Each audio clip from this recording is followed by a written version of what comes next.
बिस्मिल्लाहिर्रहमानिर्रहीम। अस्सलाम वालेकुम। आज हम बनाएंगे दाल माश, जो कि बिल्कुल ढाबा स्टाइल। जिसके लिए एक पाव दाल लिए और कुछ टमाटर, 2 अदद टमाटर, प्याज, लहसुन अदरक का पेस्ट। ये बिल्कुल वो चीज़ें जो घर में मौजूद होती हैं।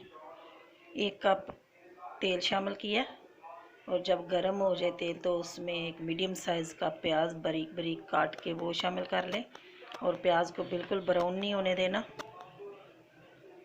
हल्का ब्राउन, बिल्कुल हल्का ब्राउन होगा तो उसमें लहसुन अदरक का पेस्ट शामिल करेंगे और इसको थोड़ा सा फ्राई करेंगे ताकि इसकी खुशबू ना आए।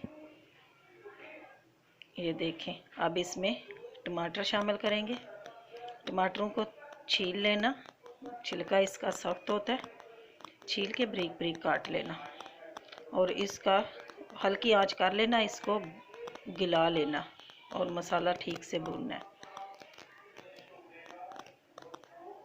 ये टमाटर हमारे गल चुके हैं। अब इसमें सूखे मसाले शामिल करते हैं, जिसमें लाल मिर्च पाउडर, हल्दी और धनिया पाउडर, काली मिर्च और नमक ये शामिल किया। और थोड़ा सा इसमें ज़रा सा इसको फ्राई करके और थोड़ा सा इसमें पानी डालें ताकि मसाला सही तरह भून जाए।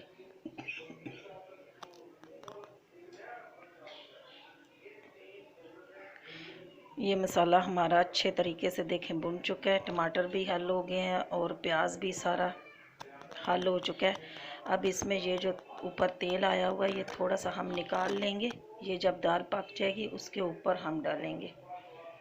थोड़ा सा तेल निकाल लिया इस तरीके से। अब ये माश की दाल 3-4 दफ़ा पानी में अच्छी से धोई हुई थी और इसमें जो पानी है ये पानी समेत ही इसमें शामिल कर दें और 1 गिलास पानी और शामिल करना है।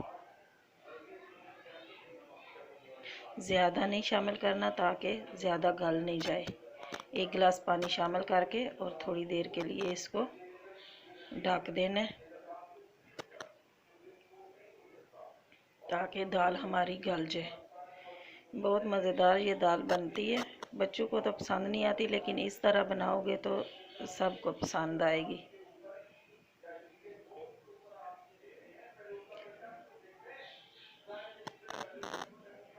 ये देखें दाल हमारी बिल्कुल तैयार है।